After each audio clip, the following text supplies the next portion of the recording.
Hello and good afternoon. My name is Arturo Sotomayor. I'm an associate professor of international affairs at the Elliott School and the program director of the MA degree in security policy studies at the Elliott School. On behalf of our program, I want to welcome all of our attendees and panelists to this interesting and fascinating webinar where we intend to discuss issues involving racial equity, diversity, inclusion, nuclear science, and policy. In August of 2020, just when the United States was going through a reckoning on race, a group of 5 young female nuclear scientists published an article in the well-known journal, the Bulletin of the Atomic Scientists, which is a pioneer journal founded in 1945 that has published top research on nuclear policy, ethical issues on the uses of nuclear weapons, and has really become the pioneer journal for nuclear policy analysts and scientists alike. In that article, the authors reflected about issues revolving racial equality, gender equality, the role of science, and the role of the nuclear policy community in the United States. And today, we have gathered a group of expert panelists to come and discuss about the findings of this article, to see how we've responded since the publication of the article, and to continue with this conversation about diversity, racial equality, science, technology, and policy. Before I proceed to introduce our speakers and panelists today, I'd like to thank a number of organizations and institutes that have made this panel possible. I'd like to thank first and foremost my colleague Chris Kogan, who is the director of the Leadership of Ethics and Practice LEAP at the Elliott School, who has sponsored this event, LEAP. Also, I'd like to thank the Masters of International Affairs program at the Elliott School, the International Policy and Practice Program, MIPP, the Institute for International Science and Technology, the Gender Equality Initiative in International Affairs, the GW Faculty in Residence Program, and also all of these are located here at the Elliott School. And I also like to thank Women of Color Advancing Peace and Security, WCAPS, for sponsoring and for allowing this event to take place. We will proceed as follows. We'll have a 30-minute conversation with the panelists, which I will introduce in just a second, followed by a 30-minute Q&A discussion with members of the audience. I want to remind you that although you're not, your audio will be muted and your video will be off, we'll be taking questions from the chat room. So please feel free to post your questions on the chat room, and I will make sure to pose them to our panelists. As I said before, we have gathered a really impressive group of panelists, mostly young, but pioneer, policy analysts, people who do advocacy and are also involved in research, science, and scholarly work. I will first introduce our main panelist today, which is Dr. Aditi Verma. Dr. Verma is a visiting scholar at the Belfer Center's project on managing the atom and research scientist in the Department of Nuclear Engineering and Radiological Sciences at the University of Michigan. She actually holds 2 appointments as a visiting scholar at Harvard and the University of Michigan. Aditi was previously a Stanton Nuclear Security Postdoctoral Fellow at the Belfer Center's project on managing the atom and the International Security Program. She is actually one of the 5 authors who wrote the article on the Bulletin of Atomic Scientists. And in just a second, I'll be posting the link to the article in case you have not had the chance to read it. It was published again in August of 2020. I'm also delighted to count with the presence of Professor Sylvia Mishra. Professor Sylvia Mishra is a new tech nuclear officer at the European Leadership Network and a doctoral researcher at the Department of Defense at King's College in London. She's originally from India, and she will be one of our professors next semester at the Elliott School, teaching the class on weapons of mass destruction and arms control. And as I mentioned to the panelists before we started this gathering today, she's inherited that class from no other than Ambassador Bonnie Jenkins at WCAPS. Thank you, Sylvia, for joining us today. Also in our panel, we have Maher Akremi, who is the program manager at WCAPS, focusing on the development and implementation of the Organization in Solidarity program, and someone who's been very actively involved in diversity, inclusion, and racial issues at WCAPS. We want to thank all our panelists who are here today for joining us in this discussion. So we will start with Dr. Aditi Verma. For those of us who have not read the article yet, would you please explain to us what inspired this article, which is a really unconventional article for Bulletin of Atomic Scientists? And what is the main idea behind this article? Sure. Thank you, Arturo. And thank you for that very generous introduction. It's so wonderful to be here with all of you and the people in the audience. It's a pity we can't be doing this in person, but this will have to suffice for now. So yes, let me sort of try to frame how that article came about and what some of its sort of main findings or contributions are.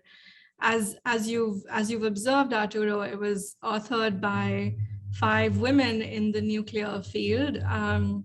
All of us are either nuclear scientists or engineers. And the way that this really came about is that following the Black Lives Matter led social movements last spring and summer, we sort of saw our own field and our own discipline, but also our own community writ large beyond academia, trying to grapple with the racial reckoning that was unfolding in the US, but then also in the world, I think, more broadly. And while we were glad that our community and our discipline was trying to sort of grapple with that reckoning and hold itself accountable, we felt that the ways in which our colleagues were doing that was sometimes incomplete, insufficient, even performative sometimes. So, you know, all of us last year were at different academic institutions, and we sort of observed our departments putting out these DEI statements, these diversity, equity, and inclusion statements, almost in sort of a knee-jerk reaction to what was happening. And I think that those DEI statements were often, they were well-meaning, but they didn't go as far as we felt they needed to go. And so I think the 5 of us also felt that this was a moment where the field could really be more introspective, and this was a moment that the field could really potentially change for the better. And so I think that is really what motivated us to write the piece. I'm sure, of course, all of us, or each of us, came to that piece with different individual motivations, but that was sort of the overarching drive behind writing that piece. And, you know, interestingly, it started as a sort of a short op-ed or analysis piece. That's typically the sort of thing that the Bulletin publishes. But then it quickly snowballed into this sort of much longer essay. And I'm glad that the Bulletin was ultimately open to publishing it, even in its unconventional format. And I think one of the reasons that it became so long is that as we embarked on writing it from each of our very different perspectives, we sort of, this growing realization dawned on us that our field, both on the energy, but also the weapon side, and of course the two are interconnected.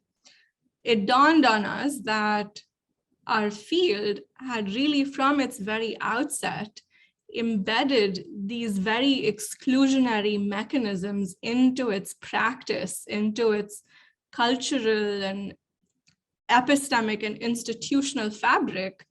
And so as we sort of tried to explain and lay out where those practices were coming from, what their origins might be.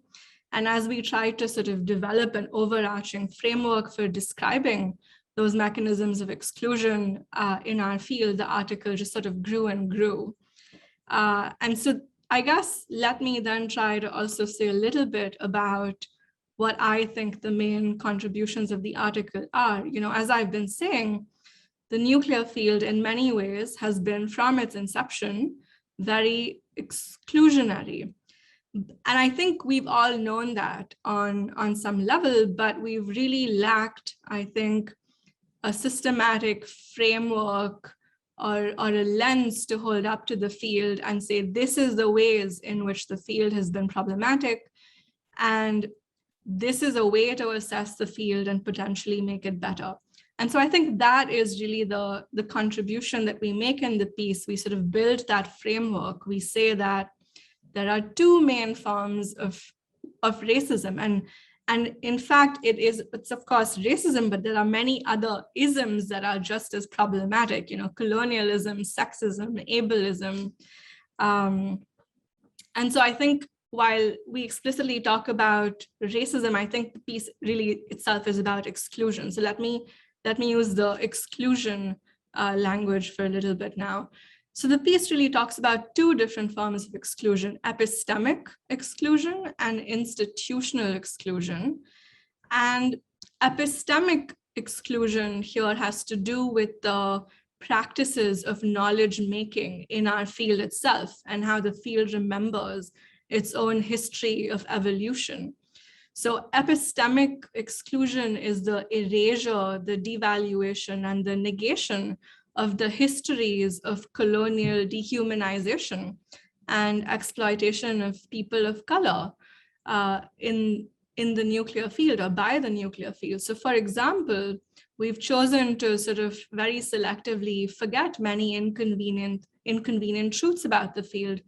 For example, the impacts of weapons testing and uranium mining on indigenous communities in the US, but also around the world. And epistemic exclusion actually leads to these exclusionary values becoming embedded in the nuclear technologies, but also the policies that are made surrounding their governance. So for example, our very notion of security, which emphasizes national security, and which is predicated on maintaining these large stockpiles of nuclear weapons and credible threats of their use, that very notion of security, which privileges the nation state versus individuals who might be differently vulnerable and who might experience security or insecurity in different ways, that very notion of security that the nuclear field has developed is exclusionary. So that's what I mean by epistemic exclusion. But then there's also institutional exclusion. And by that, I mean the mechanisms, the policies, the attitudes and processes within the field and the community that create and sustain barriers that minoritize Black and non-Black professionals of color, women, queer or disabled people from full participation and professional advancement in the field. So that's really what we mean by institutional exclusion. And it's important to remember that these two forms of exclusion are not separate. They're in fact entangled and they're mutually reinforcing. And so if we really want to move from a field that is exclusionary to one that is truly inclusive, we can't choose to selectively tackle one or the other. We really have to work on both of these aspects of exclusion simultaneously and recognize that they are connected. And indeed, and again, I want to encourage our audience to take a look at the article, which, by the way, went through a very rigorous peer review process in which several anonymous reviewers read and provided feedback. And to me, Aditi, the article almost read not only as someone who as a scientific article, it almost felt like it was also a historical article because it was well documented with historical cases that in fact account to these two forms of racism, institutional and epistemic racism. And that, by the way, it's not just about the issue of race, because I think you also implicitly raise the issue of gender inequality and how poorly recognized have female contributions to science be recognized, particularly in the nuclear domain. Now, as we said, this article was first published in August of 2020, so it's been almost a year and a half since the publication of the article, and I know there's been several fora in which the article has been discussed. And I was wondering, what has been the reaction since the publication of the article, and do you see any shifts in the nuclear security community? Yeah, thank you for that question. I think it is an interesting time to look back because it has been over a year now. And I think the shifts are somewhat different in different places. And I guess let me try to lay them out from my own vantage point. I guess I sort of occupy an unusual position in that I work at Harvard at the Belfer Center with this project on managing the atom. That's primarily a group of social scientists. There are some people with a technical background. And then my other affiliation is with the University of Michigan, and that's the nuclear engineering department, where I'll begin a position as an assistant professor next year. And so I think the reactions in those two sort of realms have been somewhat different. Within the engineering world, I would like to say that the response really has been very well-meaning, because I think my home department at Michigan in particular recognizes that not only do we need to address the institutional exclusion, but also the epistemic exclusion. And what that means for an engineering discipline, for nuclear engineering, is that yes, we need more voices at the table. We need women, we need people of color, we need queer people, we need people who make up the fabric of society who have not been represented within our discipline. And so there really has been a growing realization on that front. And in that department, I'm on the DEI committee, and I think we're doing lots of interesting things to make that happen. But then beyond that, I think a lot of engineering departments also recognize, certainly nuclear engineering departments are starting to recognize, that the epistemic fabric of the field itself needs to change. So I think the purpose of any field of engineering really is to solve important problems in the world by applying scientific and engineering fundamentals. And I think for a long time, engineers have sort of been obsessed with solving cool technical problems without really paying attention to the societal context. But I think, especially in the last year, I see some of that shifting. So I've been in conversations in workshops, some of which I've organized with nuclear engineering faculty and students.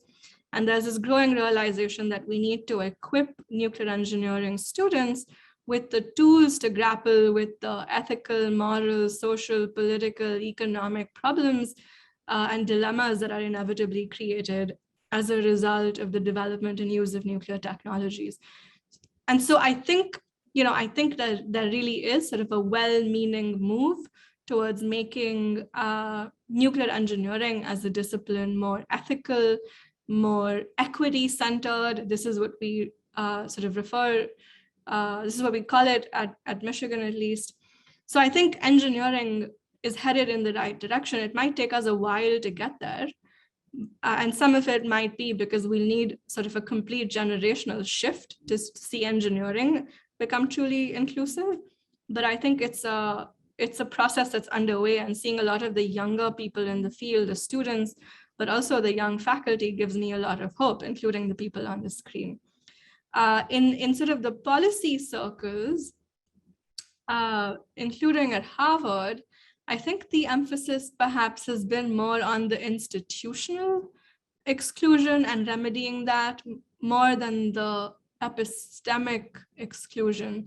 And I think that is in part a byproduct of the fact that the center that I'm at Harvard is very interdisciplinary, and sort of the composition of the group changes very quickly from year to year. So that institutional exclusion problem is perhaps easier to tackle and grapple with. But I certainly hope that we'll do more than that in the near future. But then also to this question of gender that you briefly mentioned, Arturo, what I see happening that sort of troubles me on the gender front is that I think we're sometimes slicing and dicing the problem in too many ways. When we start to talk about gender and inclusivity in the nuclear field, we talk about, the women who do the technical things and the women who do the policy things and the women who sometimes do the intersection of those things, or the women who work on energy, the women who work on security. And so I think when we slice up the field and the demographic in that way, what happens is that it becomes a very small n problem, because the number of women working in any area in those subfields is so small. And so when you make it a small n problem in that way, the stories that people tell you about the ways in which they've perhaps felt excluded from the field or not been treated as equals, those stories also sort of can then be treated as a one-off occurrence that perhaps cannot be taken seriously. And so when we break up the field and the demographic in that way and create that small n problem, we run the risk of treating some of the problematic occurrences in the field as one-off things that can perhaps be ignored. And so I think what I would really like to see going forward, especially when we have these discussions about gender and race as they intersect in the nuclear field, is to treat the experiences of women in the field more synthetically and to see where there are parallels across these different spaces that the women in the field occupy. Because I really do think there are some commonalities in the ways in which women are recognized or not recognized as credible experts in the field. So that's something that I would like to see change going forward. And I'm sure Maher and Sylvia have more to say on that front, so I'll stop talking. Thank you, Aditi. And I also think that your article inspired also many women and young scientists from all races and also from all genders to look into this issue and hopefully make it into a more equal and equitable place in the future. So Sylvia, you are a nuclear policy analyst and you bring in different perspectives. You yourself come from the global South and you've been obviously devoted and dedicated to these issues from the nuclear policy realm. I wonder how you read the article from your space and from your area, and what are the reflections that you can offer to our audience today coming from your area of expertise. Thank you, Professor Sotomayor, for convening us and getting this panel together. I do definitely think that this is an important conversation that we're having today. And I want to echo Aditi when she mentions that looking around the panel gives her hope because of course, we are trying to look at some of these challenges in the 21st century from a more creative lens. But before I dive into my remarks, I also want to acknowledge, because I see we have a very august audience, and I want to acknowledge the presence and the works of several important and eminent leaders in our field who have made a difference and who have made it much more easier for us to prevail and sustain the momentum of our work that we do. I see Ambassador Laura Holgate, her work on gender champions along with Michelle Dover is phenomenal. I know Professor Sharon Squasoni, she is a great supporter of women working in nuclear policy issues, and I personally have benefited immensely from her knowledge and encouragement. Masako Toki, who has devoted her work to bolster disarmament education amongst high schoolers and young students, which is again a very crucial. And I also see Professor Gustafson, who has written extensively about the impact of culture on race and racial identities, and especially when it comes to new technologies, drones, and so on and so forth. With regards to your question and how I read the article as a nuclear policy analyst, and also coming from like the global South and India, I think the article does three things most importantly. First, it really puts into perspective a three-pronged idea of looking at this issue of racial inequities in the nuclear policy field from a lens of looking back, looking at the present, and looking forward. I think Aditi and her co-authors does a really fantastic job. And Arthur, you mentioned in your comments about looking at some of the racist origins of US nuclear policy making. And I think it's important to highlight and underscore the origins of those policies, because we probably would not be able to assess and really make creative policy makings for the future if we don't really know where or what are the origins of some of those policies. And I think Aditi's article wonderfully lays that out. Looking at the present, we really have to grapple with the idea of the fact that 21st century policymaking is distinctly different from that we have known from the Cold War era. And the fact that it's not a bipolar world, we live in a multipolar world. And when we look at the complex deterrence, multiplex deterrence relationships that adversaries have, and how adversaries are interlocked in security, not just dilemmas, but also security trilemmas, it's important to understand that we have to look at the present and what the present inequities and where the present inequities stand. And therefore, I believe Aditi's article does a wonderful job of also looking at the TPNW and the different treaties that really underscore the growing divide between nuclear haves and nuclear have-nots. The idea of this growing divide has often put into questions really some of the landmark policies and landmark arms control agreements and landmark treaties like the Nuclear Non-Proliferation Treaty into question. And looking forward, this is something that I am particularly interested in, and work on our emerging technologies, emerging and disruptive technologies, and how that impact nuclear weapons policy making. The fact that it is important to really understand what is the full spectrum effect of these technologies on nuclear weapons policy making, it becomes really important to do gender mainstreaming. It becomes extremely important to not have a monolithic structure of nuclear policy making, because these emerging technologies, as and how are being integrated with strategic weapons, have severe and consequential impact on how nuclear decision-making would form in the future. And therefore, I think the idea of looking back, looking at the present, and looking forward is a great lens of approaching this. And then the second part of the article, which really stood out to me, WCAPs and Orgs in Solidarity, which I know Maher would discuss at length, did really put out statements which engendered a lot of support. It engendered a lot of sensitivity around these issues.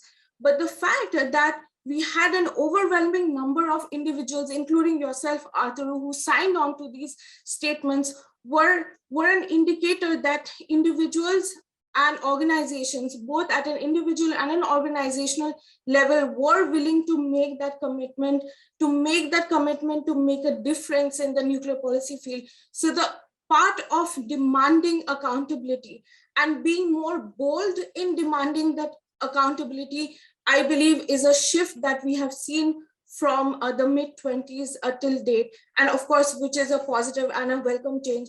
And very briefly about me coming from Global South, of course, the ideas of disparities and equities differ from country to country. In India, there is this huge question of not including the backward communities when it comes to decision making. Nuclear weapons, like most countries in India, is also the privy of a very elite group of decision makers, often retired generals and officials who come from military background. But the fact that we see that nuclear policy decision making really intersects with the daily lives of day-to-day and daily lives of common people. We've seen that with the establishment of the Kudankulam nuclear power plant in Tamil Nadu, and the huge and massive protests that we have seen from the indigenous people, people from backward communities who are not really are part of these discussion, and especially women protesting against these and protesting and pushing forward their anti-nuclear stance. The bottom line up front is so far we've really been exclusionary in our approach of how we look at nuclear weapons policymaking. And therefore, I think one of the most important things that we need to do as thought leaders who come from policy, academic, and strategic community background, as thought leaders, we need to be mindful of the fact that we are in a position to shape a policy, and therefore gender mainstreaming and mainstreaming of non-binary approaches to nuclear weapons decision-making is of essence. I'll stop there. Thank you, Sylvia. And by the way, you got lots of kudos from Laura, Hugh, and Masako, and they want to thank you for the acknowledgement that you made in the introduction. I also do work on the Global South, and I too couldn't agree more with you in the sense that sometimes the contributions coming from the Global South are neglected as well, not only in the arms control and disarmament community, but also in the nuclear security community. I'm reminded about the fact that many incidents and many mistakes have been learned from looking at cases in the Global South, from issues of radioactive theft to holes in our nuclear safeguards issues, come and are derived from lessons that we have derived from the Global South, and that they served as testing sites sometimes without any recognition of the community that we have affected in the Global South. So thank you so much for your insights. And Maher, you are not a nuclear security expert, but you have worked on issues on diversity and inclusion from WCAPS, but also in your own research agenda that focuses on development and foreign policy. I wonder if you could share with us what reflections do you think this article has to offer to the overall foreign policy community and development community? Well, first of all, thank you for having me, and it's always amazing to be on panels with such incredibly brilliant and qualified folks. It is genuinely a pleasure. There are hard topics to talk about, but it's always a good conversation, if that makes sense. I would say that the two main overarching elements that are pretty much shared in, maybe I should back up and do a little defining first. So I focus on the Organizations in Solidarity program within Women of Color Advancing Peace and Security, WCAPS. Organizations in Solidarity is itself focused on combating racism and white supremacy in all its forms within organizations, within ourselves, and within our fields in the peace, security, and foreign policy field. So that reaches from nuclear security to peace building, to development, to foreign policy, and lots of subfields and other fields within that. We primarily work with organizations. We also work with individuals across these fields. And our goal is to counter those elements, those malfactors in these fields collaboratively, working with these organizations, these individuals, so they are involved in the work, because fundamentally we believe that if these problems were going to be fixed by other folks telling the organizations in the field how to be better, they probably would have been fixed. Now we're trying a little differently. We're trying to include them in that work. We're trying to make sure that they are actively working themselves on it. So now that that little definition is sort of nailed down, I can say that I think the two elements that are common from every field that I've kind of worked with and looked at from this piece specifically are racism and white supremacy. Every field within foreign policy and peace and security from a European-centric lens, which is to say US foreign policy, US nuclear security, or European nuclear security, European policy, every single one of those fields has both of those elements baked into them when it comes down to it, because those are the folks who've been in power and those are the structures that have been set in place. So an example, peace building as a field is focused around mitigating conflict and particularly remedying violent conflict and preventing violent conflict. Well, as they stand, peace building tends to be a very European-centric field. It tends to be Europeans and Americans going to these places and telling people how to do these things, or it tends to be the State Department or USAID funding European-centric organizations to go and do this work, where local partners who have been involved in mitigating conflict on the ground, at where they live for decades and decades, generally get iced out of that equation. And it ends up being European-centric organizations doing work to people rather than with people. So that's sort of a similar example. Obviously, I don't have to tell anyone on this call probably that almost every major conflict in the world affects people of color disproportionately. Climate change tends to have the worst impacts in countries in the global south. Violent conflict tends to be in those countries. Like resource scarcity tends to be in those countries. Really, all of these issues affect people of color disproportionately, and ultimately people of color are not involved in those conversations and in designing the approach to solving these problems that affect all of us, but them disproportionately, right? That is ultimately kind of a common element across the fields.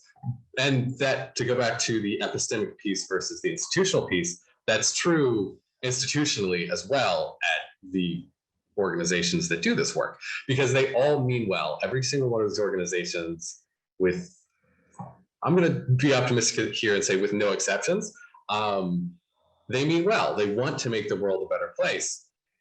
And they're doing it the way they know how to do it. And the way they know how to do it tends to be exclusionary. And it tends to be white supremacist in some ways. It tends to forward those values and those ideals. And the only way that that's going to change and get better is if we, work together. We have these conversations. We see the problems, because the problems are there. And ultimately, as people of color in these fields, we tend to see the problems, and we don't tend to have the stage to have that conversation. And more importantly, vitally, it doesn't always come back to people of color to solve these problems. Ultimately, folks who are benefiting from these systems need to become aware, they need to educate themselves, and they need to be involved in that change. And a lot of people are. I'm very happy to say that I think that change has begun. So yeah, those are the two larger overarching themes that I think do carry over to almost every field in foreign policy, peace, and security. I have had conversations with folks in all sorts of different subfields. I've had conversations with folks in climate. I've had conversations with folks in cybersecurity and emerging technology and all sorts of different fields. And those are kind of common elements. I think that this article is really exceptional in that it brings all of these pieces together in a concise way and paints a picture that is nearly impossible to ignore, because it is so clear. It is so, there's always more to it. There's always more iceberg to find, but this piece brings it all together and makes it so clear and so concise for anyone to see right there. And honestly, I wish there were pieces like that for every one of these fields, because the fact is that the problems exist. Indeed, thank you, Maher. And I agree with you. I think one of the biggest contributions of the article is that it provides us with a framework to analyze issues involving equality and diversity. And that framework can be then applied to other areas. And I have to say that's precisely one of the reasons why I decided to assign this reading to my international security class. So my students is now part of the mandatory reading that they have to complete.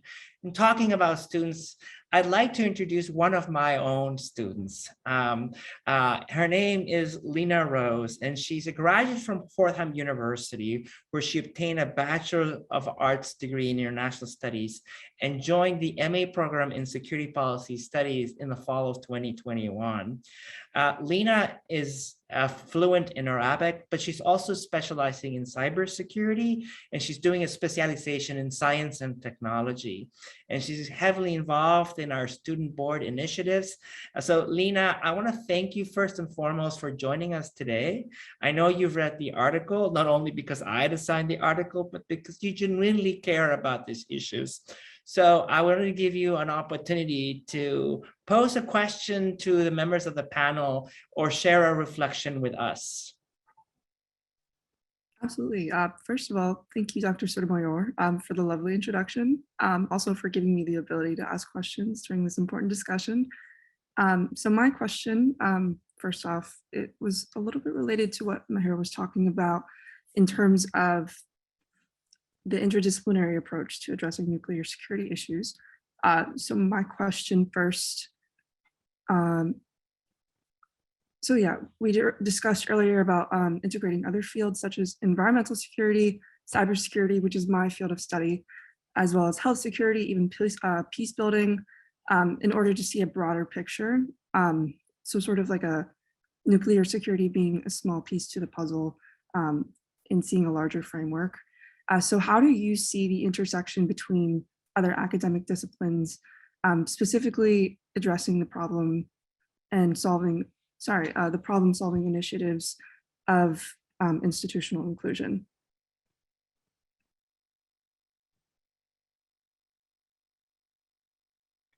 Go ahead, Aditi. Okay, I'm happy to take that one, and Sylvia and Maher, please chime in. You know, I won't pretend to be an expert in these other fields by any measure, but I would imagine that the mechanisms of institutional exclusion are not that different across these different fields. What probably is different is the sort of unique history of each field.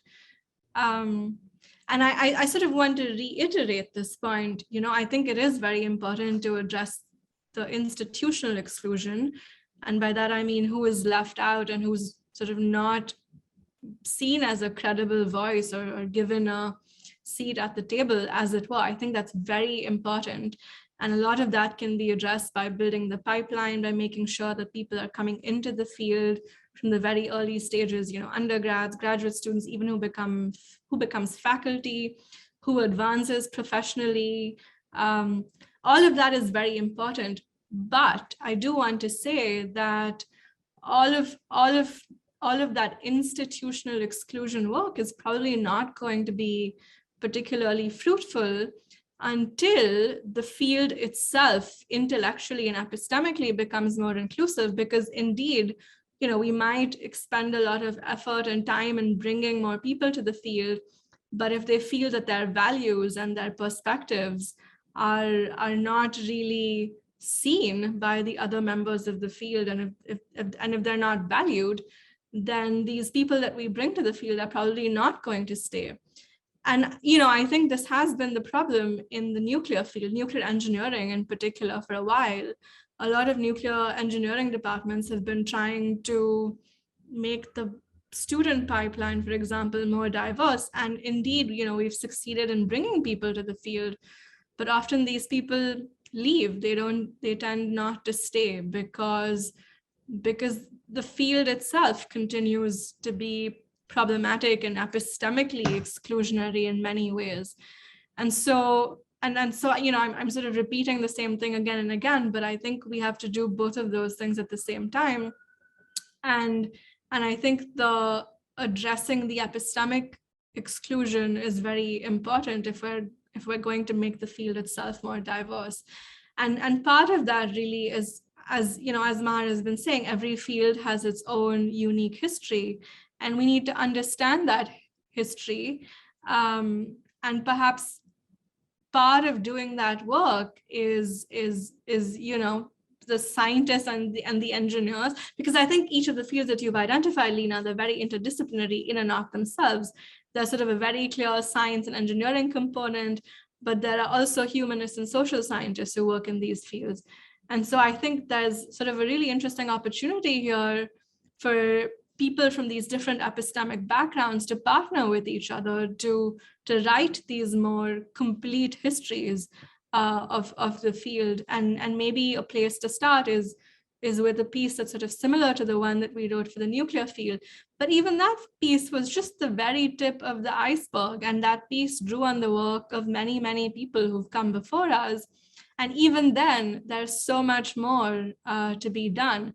So I think there's actually a lot of research that needs to be done. There's a reckoning that is needed in every field, a reckoning with the history of every field. And having sort of uncovered that history, we need to teach it to the new generations that come after.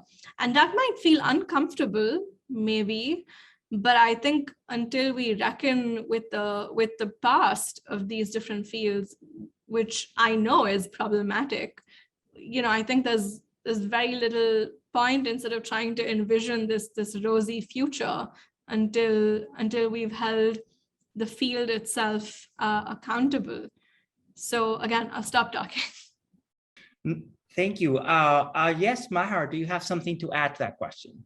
Yeah, I just wanted to add that the reality, I think all of that's completely correct, Aditi. I think that is 100% how that has to go.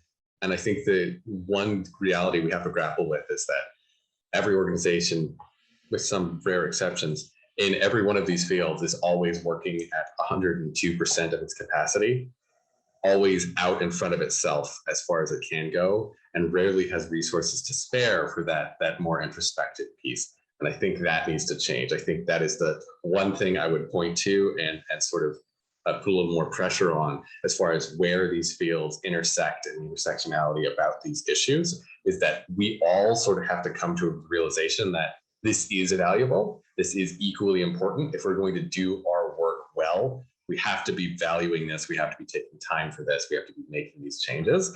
And that means you may have to shift your priorities just a little bit internally to an organization, to a university, to a field, because these things don't just happen, they require resources, they require people power. So that's the one thing I would add there as far as what needs to change. So Lena, this sounds like a fascinating capstone project to focus on. Maybe you want to write your own article on this very same reflection, but in the cyber domain. Thank you for joining us today. We're going to be taking some of the questions that have already been posted on the chat room. And, Aditi, your article also reminded me about the role of political activism. I am reminded of the fact that the name of the title of the article it's actually a call. And it's a very interesting reflection that you post to us, because the scientific community cannot stay apolitical, neutral, or objective. And in many ways, what you're trying to tell them is that they need to take action. And one of the attendees is asking, he or she is reflecting on the fact that quite often diversity and equality statements really don't lead to organizational change. And they want to know what type of recommendations we want, so that individuals aiming to make their organizations more active can bring about diversity and engagement. Do you have any recommendations on this issue? I have one. I think that the diversity, equity, and inclusion statements are often sort of very open-ended, and the way that I read them sometimes, it feels like they've been written almost as a sort of a self-congratulatory effort, so that an organization can feel good about having written something or done something. And as a sort of a mission or vision statement, that's fine, but I think every DEI statement should probably be translated into a very concrete DEI plan, given that these are your objectives, what is it that you are going to do over the next year, next 2 years, 3 years, 4 years, 5 years to actually change the demographic and intellectual composition of your department and of your field, and what are the concrete efforts that you're going to take towards that end? Because I think until we do that, there's very little accountability that's built into these DEI statements. If they're vague, you can come back to the same statement a year from now and say, oh yes, we've been doing all of these things, when in fact very little has been done in a concrete way. So one of the things that I'm really sort of proud of that my department at Michigan is doing is that, yes, we have a DEI statement, but now we're sort of translating it into a plan for the department as a whole, one that I hope will be actionable and one that I hope will lead to real change. So yes, I think we need to stop seeing the DEI statement as sort of the end all and be all. I think we have to go beyond that. And Sylvia or Maher, would you like to add something more to the suggestion provided by Aditi before we go on to the next question? Yeah, I can jump in on that. I do agree and echo Aditi when she says that it is important to look beyond and look at actionable policies when it comes to DEI statements. I think it is important for us to recognize that let's look at these DEI statements as a starting point.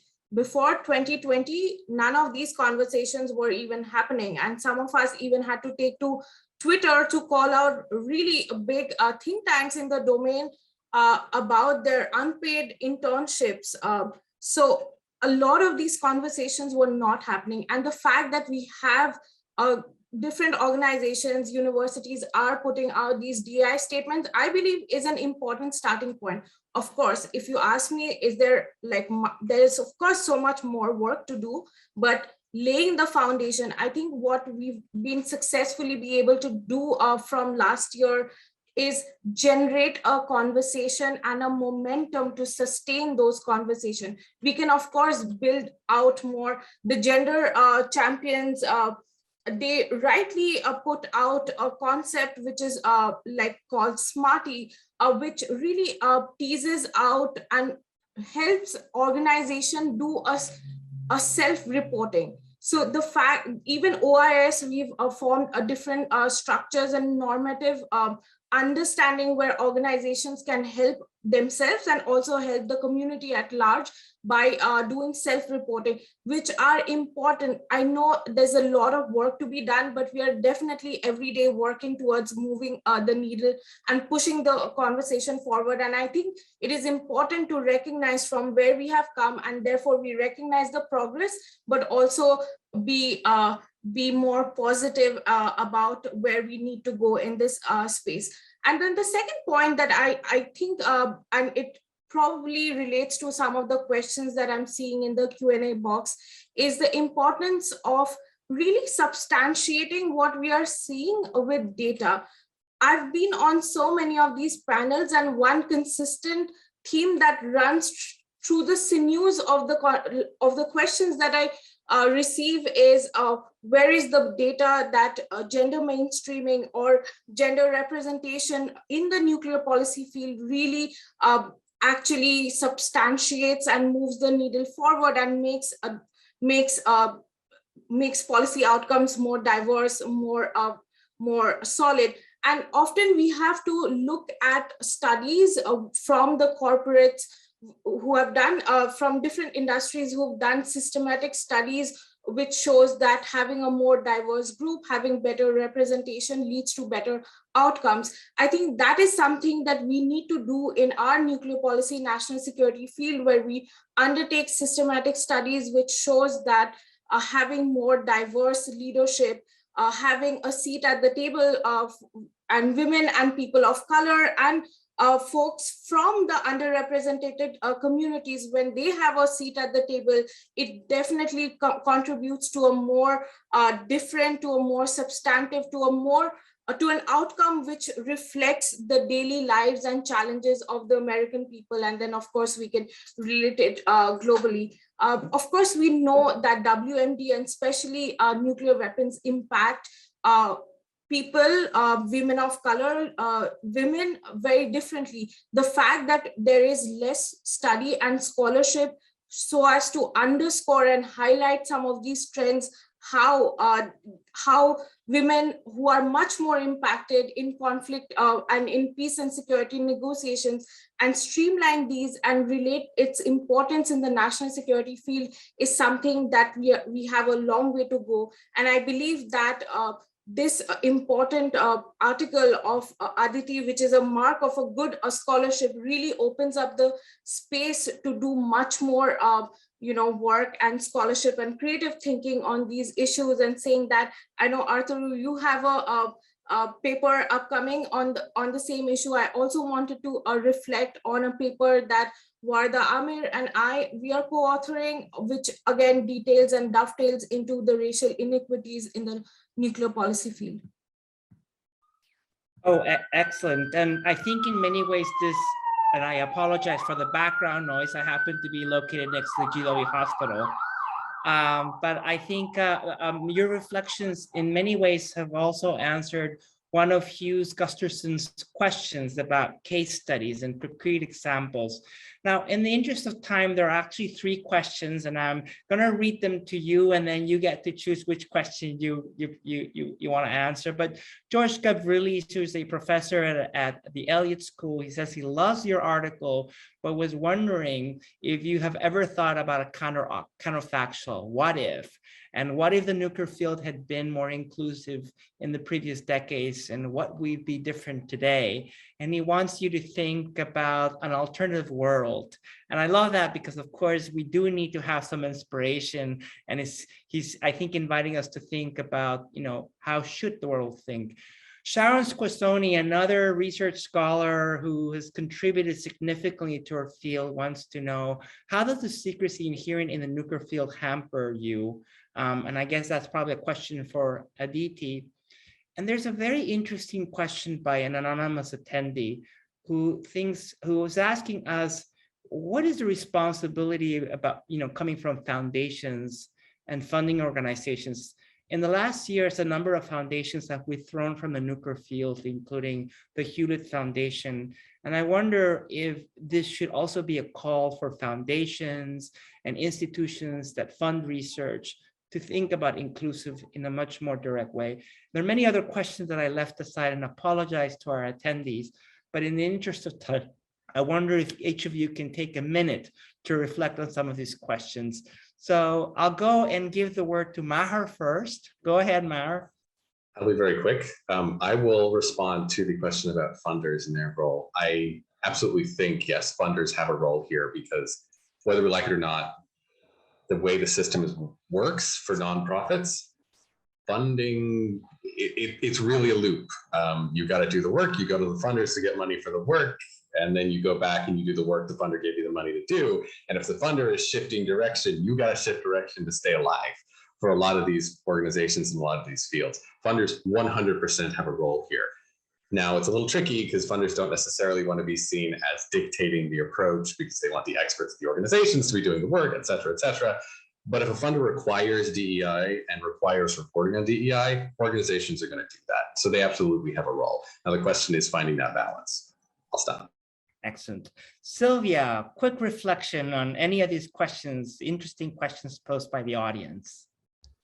Yeah, I think all the questions are very thought-provoking. I just wanted to quickly talk about education and sensitization policy first, especially given we are talking from an academic university setting. And then second, of course, I think what we have really not delved a little bit, and especially when it comes to talking about the nuclear policy field, is creating meaningful spaces for intergenerational conversation. I think the two-way street of learning from established experts who have written extensively on these issues, but also like creating a two-way conversation from more emerging and early professional scholars in the domain who look at the 21st century challenges from a very different lens is important. And I feel that it ties very neatly into some of the concepts that we are trying to mobilize also from a very WCAPS, OIS,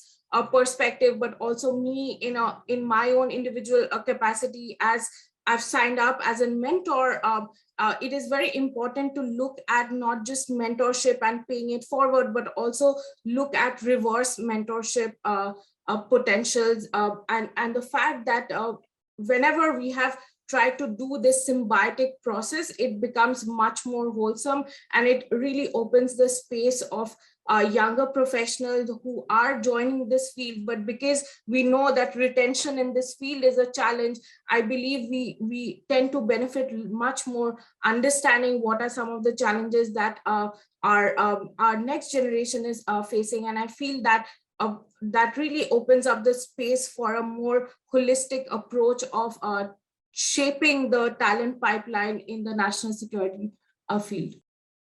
Thank you, Sylvia. And I'm also reminded of the fact that there are numerous think tanks that are also thinking in that line of thinking, like N Square. And that's precisely the reason why we recruited you to teach one of our classes next semester.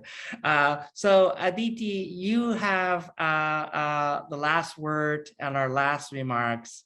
And so I want to give you the chance to speak to our audience and give us your last reflections before we leave. Sure, thank you, Arturo. I will maybe try to take George and Sharon's questions at once. What if, how could the field have turned out differently? I think as we look back and also as we look to the future of the field, we want a field that is inclusive. We want a field that is anti-racist. But at the same time, I think we have to acknowledge and appreciate that there are many aspects of the field that will perhaps always be cloaked in some level of secrecy.